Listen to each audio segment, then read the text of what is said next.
안녕하세요. 전 세계의 부자가 되고 싶은 모든 여러분. 저는 부자 갱스터의 영원한 파트너입니다. 젊음과 성공 6편 지금 출발합니다. 칙칙폭폭 칙칙폭폭 푸푸. 기회란 어느 날 가만히 내가 기다리는데 나에게 찾아와서 살며시 내 손을 쥐어지는 그런 것이 아닙니다. 기회란 내가 몸으로 이리저리 구르고 잠을 못 자 눈이 충혈되고 살이 10kg씩 빠지면서 녹초가 되는 상황 하에서 어느 날 순간 내 더러워진 몸에 바닥에 떨어져 있는 다이아가 붙은 것을 알게 되는 것이 기회죠. 바닥에 떨어진 다이아도 내가 구르고 노력해야만 내 몸에 붙는 거라는 것을 알아야 합니다. 도전이라는 것은 아주 유치한 것이죠. 도전하면서 머리로만 도전하는 도전은 세상에 없어요. 그냥 구르세요. 구르는 것이 너무 힘들어서 다른 사람이 다 꼬꾸라져도 그건 남의 일입니다.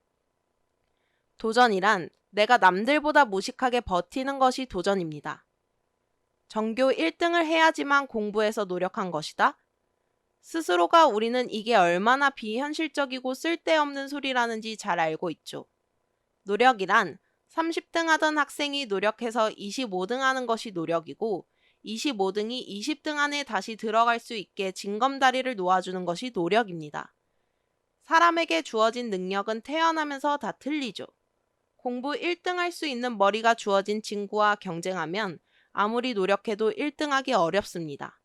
돈 벌고 싶다고 이건희 회장 정도 돈을 모아야 노력한 것인가요? 1억은 5천만 원의 종잣돈이 있어야 만들어지고 10억은 5억의 종잣돈이 있어야 만들어집니다. 노력이란 스스로에게 하는 것이지 남과의 비교는 아닙니다. 남과의 비교는 경쟁이겠죠. 자신감? 자신감은 젊음의 특권이 아닙니다. 자신감의 잘못된 해석이죠. 자신감이란 내가 죽어도 버리지 않고 버티는 것이 자신감입니다. 실패했다고 좌절하지 않고 될 때까지 계속하는 것이 바로 자신감이죠. 시험에서 1등을 못하고 2등했다고 좌절하지 마세요. 2등을 할 수 있는 것은 자신에 대한 자신감이 있었기에 그토록 열심히 공부할 수 있었던 가장 큰 이유입니다. 자신감은 바로 내가 버리지 말고 꼭 쥐고 있는 용기가 바로 자신감입니다. 오늘의 주제는 미련해라입니다.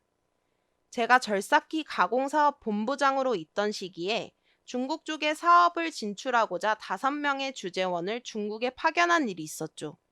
사실 중국어를 유창하게 못해도 발령된 대부분이 대졸에다가 수재이들인지라 가서 조금만 적응하면 다 할 수 있다는 것은 잘 알고 있었습니다. 그런데 어느 날 제게 긴 문장의 메일 한 통이 왔습니다. 생산 2팀의 고졸 사원이었는데 공고를 졸업하고 생산직에 들어온 지 4년차 되는 23살의 현장직 사원이었죠. 이 친구가 감히 당돌하게 사업부장인 제게 메일을 보냈습니다. 요약하자면 이번 중국 주재원에 자신도 꼭 참여하게 해달라는 것이었습니다. 당돌하다고 생각했기에 이 친구를 불러서 왜 가고 싶냐고 직접 물어봤죠. 생산만 하면서 내 인생의 미래가 보이지 않기에 다른 시도를 해보고 싶다는 말이었습니다. 알겠다고 하고 그 다음날 저는 그 생산직 사원에게 짧은 답장을 보냈죠. 회사의 해외 영업부 직원과 3달 후에 회사의 모든 장비와 자재, 그리고 IR까지 회화와 질문을 시켜서 전혀 문제가 되지 않는다고 생각하면 보내주겠습니다. 라고요. 거의 99%는 불가능한 일이었습니다. 3달 후 저는 이 친구에게 약속대로 중국 주재원 발령을 냈습니다. 우리 회사의 근무 시간은 8시부터 5시까지죠. 대부분이 수당을 받기 위해서 9시에서 10시까지 일을 합니다.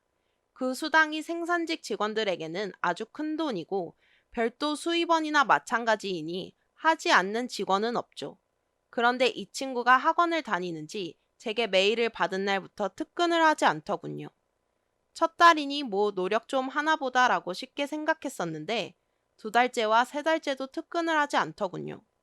3달째 저는 좀 서두르고 좀 어색하게 답변을 이끌어갔지만 모든 상황에 대해서 문제없이 중국어로 질문과 답변을 소화한 그 23살의 젊은 직원을 중국 주재원으로 발령냈습니다. 주재원 발령 나서 출발하기 전날 같이 둘이서만 식사를 했죠. 3달 만에 그토록 중국어 실력을 키울 수 있었던 비결에 대해서 물어봤죠. 유학 온 중국인 대학생 2명을 한 달에 150만 원씩 300만 원을 주고 채용을 했다더군요.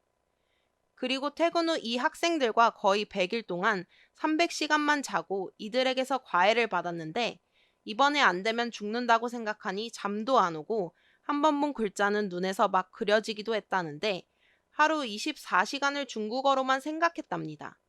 한글로 생각하는 것이 아니라 생각하는 것까지 중국어로 하면서 3달을 보내니 2달째 거의 말이 트였다는데 참 놀랬습니다. 지금 이 친구는 대만 법인장입니다. 우리 회사 고졸 출신으로는 유일하게 임원이죠. 거기에 법인장 출신으로 유일하게 30대 초반이죠. 이왕 시작한 일 끝을 한번 봐보세요. 3달밖에 주어지지 않은 시간이었지만 이 친구는 자신이 쏟아낼 수 있는 모든 것을 다 쏟아냈습니다. 공고를 나온 고졸 출신이 이 친구의 학력 모두입니다. 남들이 모두 인정해 줄 만한 실력과 학벌이 지금 없더라도 한 곳에 온 마음과 몸을 던져서 몰두할 수 있다면 여러분은 분명히 인정받을 수 있습니다. 20대 여러분, 여러분은 잃을 것이 없습니다. 가진 것이 없기에 잃을 것이 없는 것이죠. 그렇다면 한 번쯤은 무모하리만큼 뭐든 도전해보세요. 잃을 것이 없는데 무엇이 걱정이고 두려움이겠습니까? 이게 바로 여러분이 가져야 할 중요한 대목입니다. 오늘의 젊음과 성공은 여기까지입니다. 감사합니다.